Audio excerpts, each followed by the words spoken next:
Assalamu alaikum wa rahmatullahi wa barakatuh. I think this is a very important question, but before I comment on it, if you go through the Quran, you will see in so many places Allah subhanahu wa ta'ala has integrated the position of some people that are black in color, like Luqman.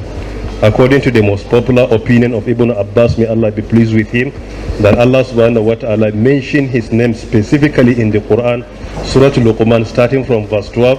وَلَقَدْ آتَيْنَا لُقْمَانَ الْحِكْمَةَ أَنِ اشْكُرْ لِلَّهِ. It's black in color. The same with Bilal bin Rabah, a companion of Prophet Muhammad sallallahu alaihi wasallam. The same with even our father Adam alayhi salam. So there are many examples. Allah subhanahu wa ta'ala created all of us in our own form, just lita'arafu. Inna akramakum indallahi atqakum. Secondly, when it comes to child upbringing, there is nothing in the Sunnah or even based on real life experience that justifies that we should be harsh to our children because we are black in color, or we should punish them. This is contrary to the teaching of the Sunnah of Prophet Muhammad sallallahu alaihi wasallam.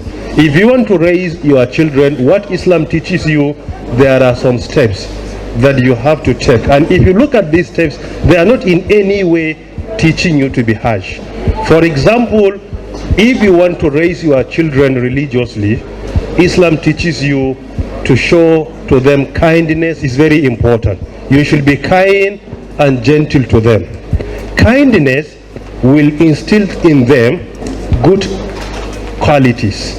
A hadith which has been reported by Imam At-Tirmidhi and authenticated by Sheikh Muhammad Nasir in his Sahih al-Jami al-Saghir, hadith number 303.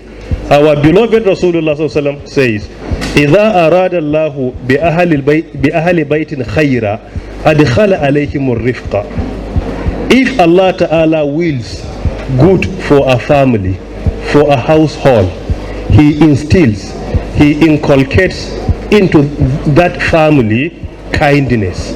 So Islam teaches kindness. We should be kind to even our children. If parents are kind to their children will love them, will respect them, and they will be very supportive to them at any point in time. But if you are harsh to your family in any way, then definitely that will even affect your relationship with your children. So in Islam, we are urged to be kind to our children, not in any way to be harsh to them. However, in Islam, it is allowed for you sometimes to punish your children, and there are many ways you can do that. For example, as part of your own upbringing, when they fail to comply with your directives or the teachings of Islam, you are allowed to take some steps in order to make sure that they at least realize their mistake and amend it immediately. Look at Surah Al-Tahrim, verse 6. Ya ayyuhalladhina amanu qu anfusakum wa ahalikum nara wa quduha an-nas wal hijara. Under this verse, according to the opinion of Ibn Abbas, may Allah be pleased with him, he said, qu anfusakum ay addibuhunna. You are allowed to at least punish them at a certain stage, but this should not be the general principles, or this is your own framework or model that you are going to adopt.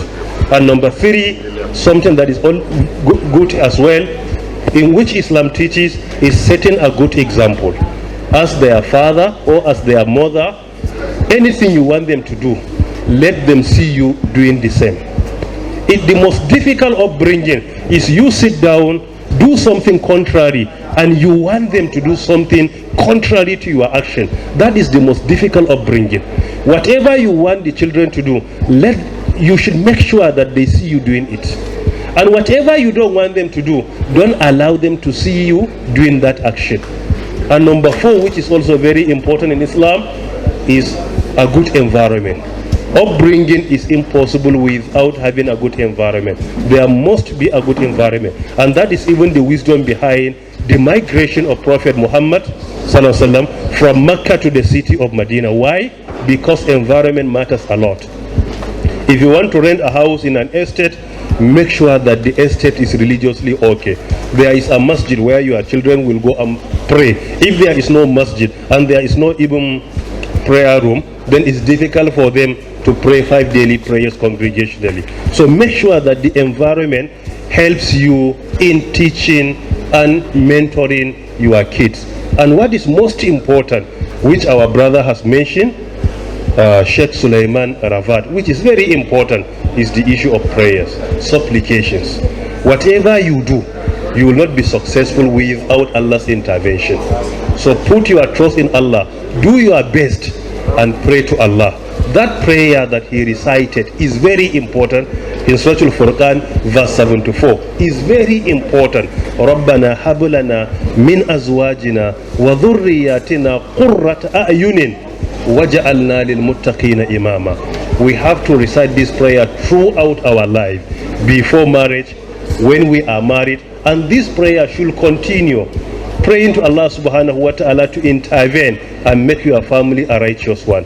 So based on your question, there is no any justification in the Quran or Sunnah that being black you are urged to be harsh to your children. I don't know anything like this. We know we have many institutions. Some are for finance, some for education, some for agriculture. The best institution you will ever join in your life is for marriage. Marriage is an institution, and if you are successful in that institution, you will be successful in both worlds, here and hereafter. And if you are not successful in that institution, then it's difficult for you to be successful in this world. Particularly, it is even much difficult for you to be successful in the hereafter. So the earlier we realize this, the better for us. Secondly, if you have already done something wrongly in your marriage, it is not late for you to amend. Islam doesn't condemn you because you got it wrongly. You have time, sit down critically, see how you can amend it. There are many ways to do that. And one of the most effective ways of amending our previous mistakes is through supplications. رَبَّنَا هَبْ لَنَا مِنْ أَزْوَاجِنَا وَذُرِّيَّاتِنَا قُرَّةَ أَعْيُنٍ وَجَعَلْنَا لِلْمُتَّقِينَ إِمَامًا. Furqan 74. Secondly, as the Sheikh said, don't fight your spouse just because of your right. Make sure that you discharge your responsibility. If you do so, Almighty Allah subhanahu wa ta'ala will intervene and make sure that your spouse discharges his or her responsibility to you. May Almighty Allah subhanahu wa ta'ala make our marriage very successful.